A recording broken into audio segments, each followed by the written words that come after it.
Hey everybody, thanks for watching. Welcome back, and welcome to the first episode of being at the camp. And today I'd like to talk about my experiences of putting a small solar system in. Um, I was kind of looking around on YouTube, and I'm sure there's a plethora of videos on small solar systems. The couple I watched, though, really didn't address a lot of the questions that I think I would rather see answered before I install the small solar system. So anyway, just a little background. We're about 5 miles from town at this location. There's no utilities or electrical or water here, so it's pretty close to being off the grid. Of course, we have cell phone access, pretty good, decent signal. It could be better. So we do have that to give us a connection to society, but beyond that, not too much. Uh, so we're left with some of the standard options for power here: generators, primarily, and maybe batteries and inverters. But with the recent reduction in prices of solar panels and my curiosity of them and just see what it would take to put them in, I kind of went down that road. So again, it was more of a curiosity than a I didn't really approach it from a scientific standpoint of really understanding what I wanted in the end. So that might be one of the things you want to ask yourself is how much power are you using, and what do you plan on powering up to before you get too far along. So um, my big driver here for what I wanted to do was uh, I knew going into it that you wanted to keep the voltage up as much as you can on the solar panels, just to keep the wire size down, and minimize the losses, I guess, in the system. So I guess that's the hopefully the big takeaway that you'll get in all this is understanding that you really want to minimize all the losses you have in the system, because you may not have as much power at all times as like you'd like to have. So that's the point of some of this. And again, this is just I picked a 400 watt system, so not huge. That with 100-watt panels a piece. Each panel is rated at 12 volts, and of course you have two ways of wiring those together. One is you hook them in either series or parallel. Um, and I opted for the series wiring to get up to the 48 volts nominal. So that's kind of brings us to our first point, is that you'll notice that typically, or at least in my experience, the open voltage on a solar cell panel is about 20 volts or so. So in other words, when you got full sunlight shining on and you're not using anything, you can expect that panel to put out 20 volts. So if you have four of those hooked up in series, you're going to end up with 80 volts, and then you have to, of course, size the rest of your system components to be able to handle that. So that's kind of one of the first points you want to consider is to try and design a system around the highest voltage, DC voltage that you can. Um, and again, getting back to what do you want to run off that system. We don't spend a lot of time here, so we're not using a lot of power, and we're also set up to really not have to use a lot of power, just because we behind me is actually a propane refrigerator, but hasn't ran in like 20 years. We use propane lights, propane cooking stove, and all we really have is a 100-pound propane tank to supply all that. But I actually went to fill it up yesterday after 30 years of being here, and I wasn't sure how much was in it. Ended up still being half full when we took it to fill it up. So, but again, people aren't really spending a lot of time here, not doing a lot of cooking. Lights have been now mostly replaced with just little individual LED lights, which obviously cuts down on the need for the propane. Again, ask yourself, what do you want to power here? It's actually kind of a double-edged sword with this solar power thing, because there's times where you wish it were more, And then there's, basically for us the other 95% of the time when we're not here, we're throwing away, not throwing away, but we're just not utilizing the energy. So I've kind of installed some things to help with that a little bit. In fact, I just bought a refrigerator that we're just running all the time because in the summertime we have no refrigeration. In the wintertime it's actually too cold. We'll freeze stuff if we put it out in the shed. So the refrigerator kind of takes care of all that, and then uses up some of that power we're typically throwing away anyway. So again, when I set out to put this system in, it was centered around possibly running a well pump in the future. So I wanted to have a 220 volt AC output from the inverter, capable of handling a well pump. So I don't know what the bare minimum you can get by with that is, but I'm thinking a 3 kilowatt. I opted for a 4 kilowatt system. There's obviously many higher levels of inverters you can get, but those come with some drawbacks. As you size up the inverter, you end up with some running losses when it's idling. We'll talk about that a little bit later in the video. So that's kind of the purpose about what we were doing here. Again, it wasn't really meant to be any particular setup. It was just kind of see what these solar panels can do out here. So we're in northern Michigan, and I've ran them for a little over a year so far, and I'd say that most of the time you're not going to get the rated capacity out of each panel just because of the weather conditions. And then of course, as the seasons change, the amount of light during the day varies, so you have to take that in consideration too. So, but I'd say so far with the size of the system for what we had to run, it seems to be fine. We use a lot more than 400 watts at any given time, potentially, depending on what we're running. So, running a microwave, toaster, and those are really the two big draw items right now because we don't have water, so we don't have a water pump yet. But that will be probably a third one. And so the other thing you want to consider about any motor-driven equipment like pumps is that they have a high inrush current or starting current. It's typically, rule of thumb, is about 8 times the amount of amps to start than to run, just to get things turning. So that can cause issues with inverters. So that's something you want to consider too. So keep those things in mind. And we'll just kind of start going through the pieces and components, and hopefully it'll answer some of those questions that you may have before you get going or as you're getting. Okay, so just kind of an overview of all the different components of a basic solar system. And I guess this probably isn't like the super basic one that you can get. Obviously, a very basic system is just a solar panel and probably your end-use device, whether it's your phone or computer you're trying to charge or whatever. But your basic system components are going to be your solar panels, and then you're going to have a solar panel controller or a battery charger that takes your voltage from the solar panels and then puts them into your battery as a charger, solar charger. You're going to have then some sort of inverter that takes that from the batteries and then generates whatever power you're trying to get out of it. Typically it's 120 volt AC. In some cases, as in this case, again, we talked about using a well pump at some point, so that's 220 volts. So you want to get an inverter that can handle that. And then of course your battery system and whatever that ends up being. And then in my case, I put a couple power meters on here just so I kind of watch how much power I'm using from the batteries. The solar charger also has a power meter, shows you how much power is going into the batteries, and so then you kind of watch and see how much you're balancing in and out, or to get an idea. In this case, I put in 4 lead acid automotive batteries, and again, if you remember from my original or earlier in the video, I talked about my goal was just to get that voltage up as much as possible. So one thing I don't see a lot of is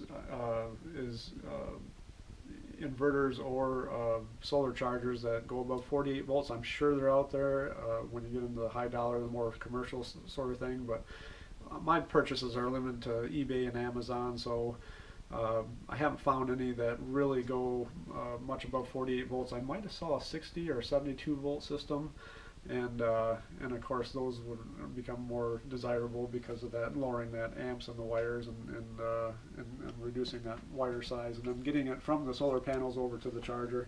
So we're kind of in the woods here a little bit, so you can't really see it. If you look out the window here, you can kind of see where the solar panels are up on the wood racks. We'll talk about that a little bit when we get out there. So I have actually about, I want to say 100 and,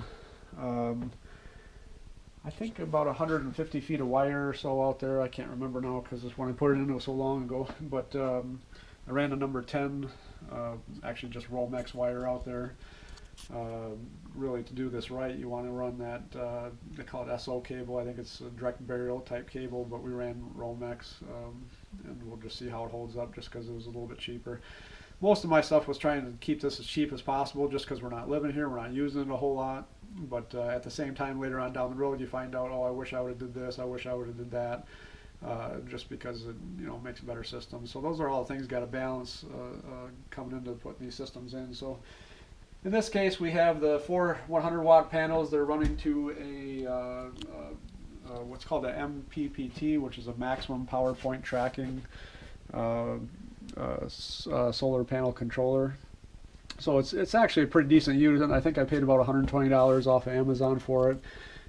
Shows you your voltage at your solar panels, the voltage at the batteries. Of course, again, we're using 4 batteries wired in series, so we're going to have a nominal voltage of around 55 volts once they're fully charged, and not a regular nominal voltage of 48 volts wired, again 12 volts in series times 4. And it also tells you your daily power or energy production, and then the total so far. So again, this is not a big system that's been in very long. We don't use a lot of power here, so this is probably over the course of close to a year, just 50 kilowatt hours is all we've really produced, and a lot of that's not just because that's all we produce, but that's all we really use. So it's not going to produce any more than the batteries will hold. Obviously, that comes down to a storage issue. So I'm not going to get into all the details about calculating energy storage, because for one, it would take me a while to research that myself. But again, the big driver here was just to get to the 48 volts. So just picked up 4 marine batteries at 12 volts each, wired in series, and I think I'm using either a 4 or 2 gauge wire here. I can't remember, but I think it's good for now I'd have to go back and look. I think I sized it for at least 100 amps at 48 volts, so that's enough to run this power inverter. So this inverter is 4 kilowatt. It's rated at 48 volts DC coming into it as a supply, and then it puts out what's called a split phase AC. So there's different types of power outage. I don't want to say power outage. Output power inverters. So you can have a split phase, or you can have a dedicated single phase, and I don't know if they make 3-phase and stuff like that, but chances are you're not going to need that. But the split phase has the option of giving you both 120 and 220 volts. So if you do want to run those heavier or higher voltage appliances, you can at least run them at 220 volts. So opted for that, again, going back to the well pumps, the only thing I can think of for now. So those are the main components. The other thing I ended up adding over time was another separate power inverter, a smaller one. I think it's 600 watts. It's down here. Yeah, it's rated at 600 watts. It's a pure sine inverter, and you guys can look up sine inverters versus pulse. I think they're pulse wave inverters, and see the differences on those. But the ones that give you the power closest to utility power are the pure sine wave inverters, and that's important to be able to run. I don't know what you can run and you can't. That's something you guys can research, but I think microwaves require a pure sine wave inverter, maybe refrigerators, things like that, or at least they run better on them. So and you'll find out your high dollar ones are always going to be like a pure sine wave inverter. So But getting back to this, so this is just a little 600 watt inverter, and the reason I went with that is because, and this is one of the big things about the whole solar power production, is that when you use these heavier inverters, and I'm going to define heavier inverters anything over like 3 kilowatt for my purposes, you get into issues with standby power draw, and that becomes a big issue, especially if you're putting together a smaller unit to begin with. You don't want the inverter sucking up a lot of power. In fact, the first inverter I bought was I think it was rated for 15 kilowatt. Okay, so this is an eBay special.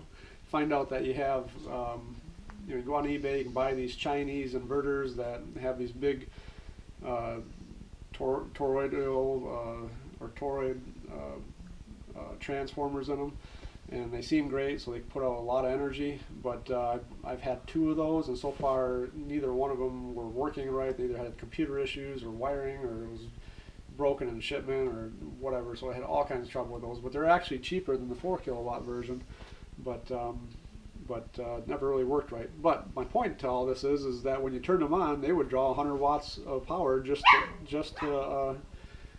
in idling. And apologize, we just got a new dog, so that will be some background noise. That will be part of the video.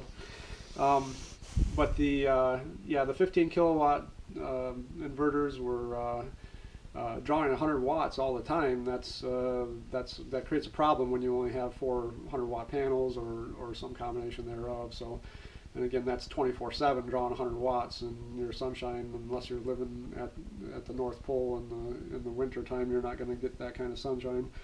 So either you have to compensate by adding more panels or finding a different inverter. So the nice thing about this particular inverter, and I think it's I don't know the exact brand name, I think it's Sun Gold or something like that.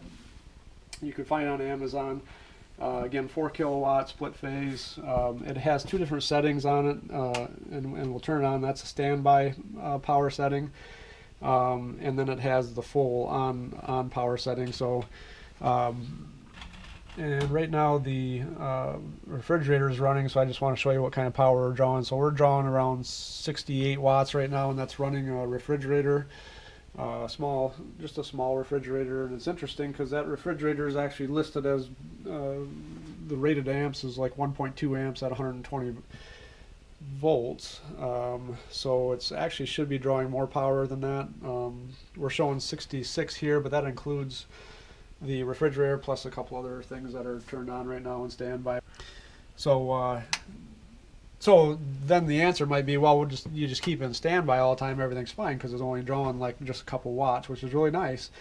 And how this particular inverter works is it pulls the output on it, and so every second or two, and I don't remember the exact frequency that it just checks to see if there's anything calling for power, and then it will switch to full on mode and then draw the extra 50 watts and then supply whatever additional power that the equipment you're running is trying to draw. So that's great. But what I found is that I think the minimum load you have to have on that is like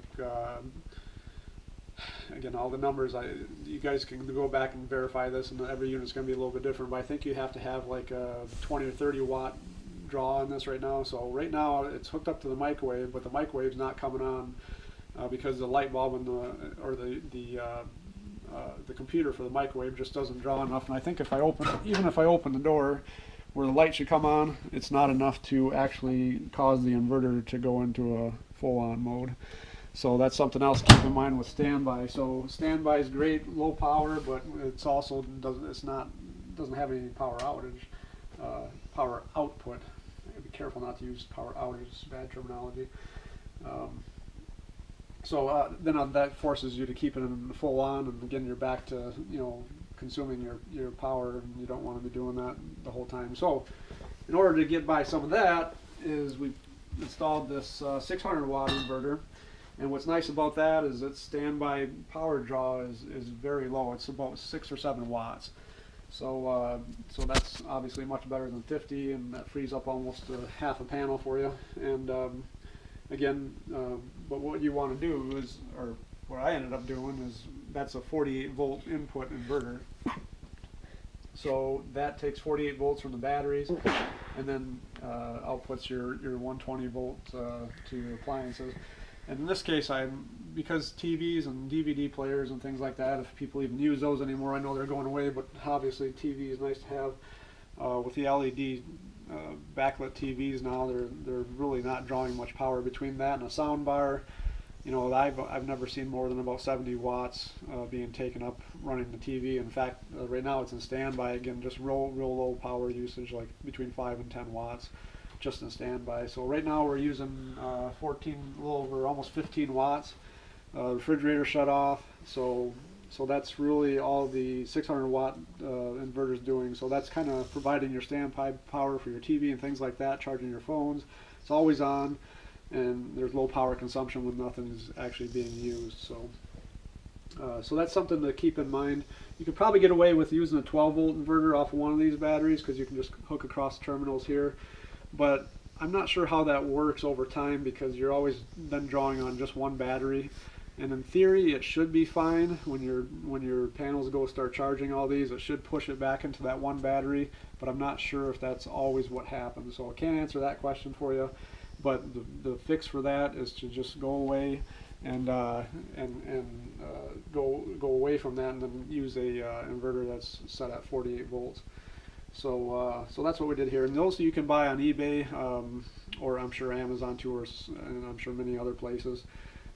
That particular inverter comes in a lot of different voltage configurations, so I just emailed the seller I wanted 48 volts and they wired it up accordingly. So again, though, finding anything more than 48 volts is a little bit tougher to come by today in 2020, so maybe that will become more available as time goes on. So I think we hit all the major components. Also threw a circuit breaker in here that's good for, that will pop at, I don't even remember what we got here. So that's set at 100 amps. So again, 100 amps times 48 volts is 4,800 watts. So that's enough to run the inverter at max output. Again, if you've got to start motors and things like that, that might push this inverter to more. It might pop that circuit breaker. I haven't had anything to take it to that level yet, so I don't know.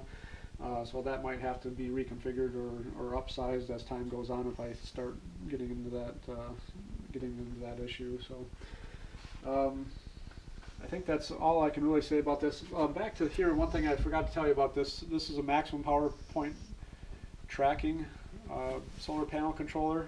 Now, when I first came across these a couple years ago, again, not knowing anything about solar panels, it's not an active tracking system where the panels actually move and track the sun, because that's what I thought it was at first, or something along those lines. Those are available, and I'm sure they're great.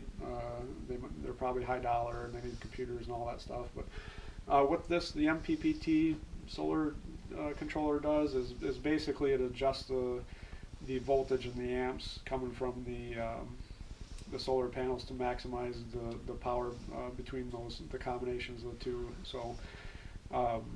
So you might say, well, you know, volts times amps is power, so when it raises the voltage, the amps goes down, so it shouldn't really matter, but it does. There's kind of the panels have different power curves to them, so they have more power at different voltage outputs, so it's not just, you know, having the voltage is doubling the amps. It just doesn't work that way, even with the same amount of sun. So there's a sweet spot where the volts and amps give you the most power, and that's what this unit attempts to do. So it just gives you a little bit more ability to reclaim the power from the solar panels.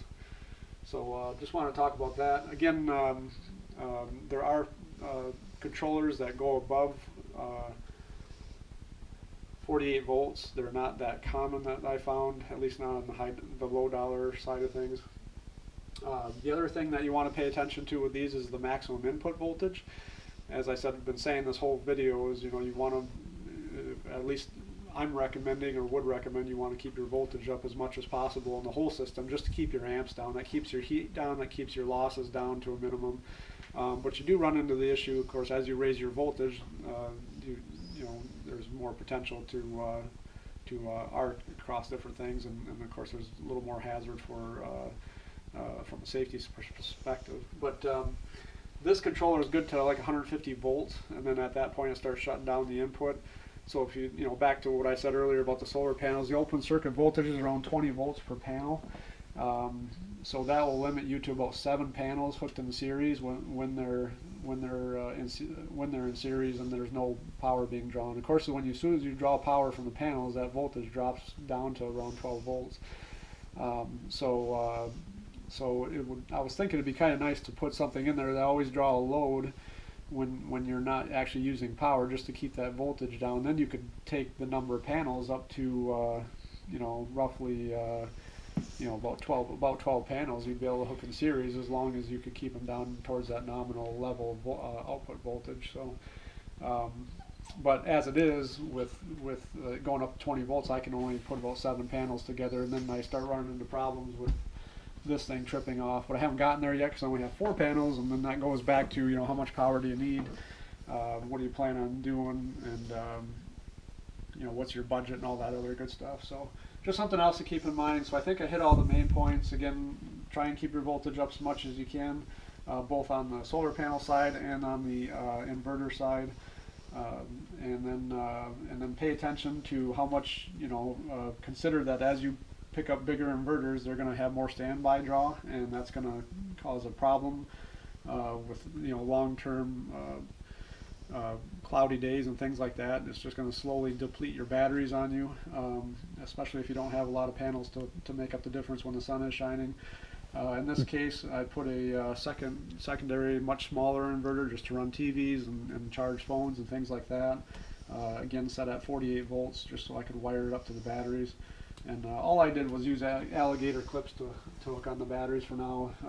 You can consider using like nuts and bolt connections if you want them to be a little more robust, I guess. And so that's kind of stuff on the inside. Now we'll take a quick look on the solar panel side of things, which is much more simpler, of course, and then we'll wrap up this video. Another feature of this inverter is that it has the connection for the auto generator start, and if you watch the video I talked about on the generator we have, essentially you can run 2 wires into here, it'll close the circuit and then start the generator. So this is not only a solar inverter, it's also a battery charger. I think it's 100 amp or something like that. And then so that's kind of nice. Just that wasn't the intention, it just happened to work out that way, where both the inverter and the generator has the ability to accommodate remote start. So the chances of me actually implementing that are slim at this point, but it does have that in the future. So that's another consideration you might want to might want to have when you're purchasing these inverters, to have that ability. If you have a generator, you plan on getting a generator that has that auto start remote option.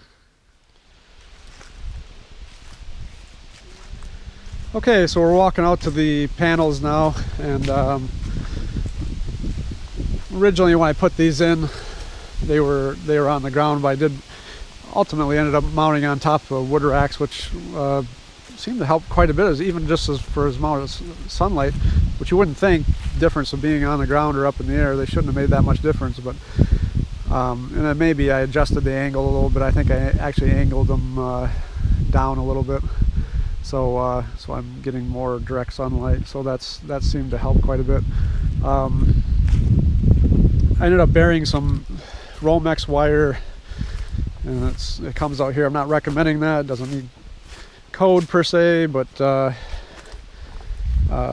we'll see what kind of life it gives me. And I need to do a little bit better putting the wires, kind of tucking them up together and making them a little bit neater, but it's all still kind of a work in progress. And let's see, so yeah, we just got the 4 panels. They're up on top. Would be nice to have like a tracking system that would turn the panels, but that's probably not something that I'm gonna pursue, just because most of the time we don't use the power we have now, and I also left enough to expand it down the road. I think I can fit 12 panels up there, But whether I'm actually going to end up doing that or not, it's not looking like it now, because we just don't use the power. There's also another potential for power out here. We do have a pond that flows some water, maybe not all year round, but a good amount of the year. And it would be a really fun project to put a little water turbine on that. But again, there's not a lot of driver for it, because we're pretty much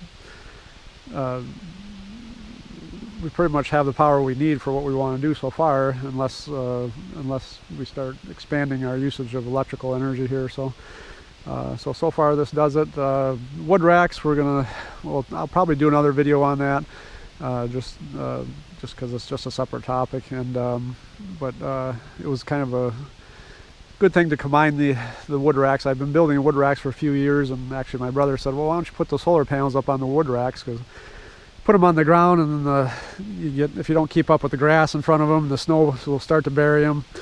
That all affects how much power. I used to have them sitting over here, and they would get blocked a little bit by the snow and the grass that was growing. So that's a good spot. We'll see in the winter time. This will be the first winter they've been up there. See how well they fare with the snow and how much it sticks on them or whatever. So, but that's pretty much the whole system, and hopefully I answered some of the questions that you may have had about solar systems. And I'm glad I could share what I learned so far, so it would have helped me when I set out to do mine the first time, to kind of take some of these things into consideration. As far as going forward, again, it's really just a matter of if we want more power, to extend the number of panels. But at this point, I don't really have anything more I'm going to improve on, I guess, for the system, at least for now. So thanks for watching. Please share any comments, corrections. I make mistakes. I'm just showing you what I recall. Not all my facts and figures are right at all times, so bear with me if things are obviously wrong, and correct them so that we all can learn. And you know, a lot of what the videos I post are just because YouTube's helped me so much with you know, everything. Not a bunch with the solar panels, just because I didn't seek out a lot of information there, but just in general, it's just been so great. So it's been a good opportunity to kind of give back to the YouTube community with things I've learned. So hope to share a few things that you guys can learn from, and hope to learn a few things back. So look forward to the comments, and appreciate you guys watching. Talk to you later.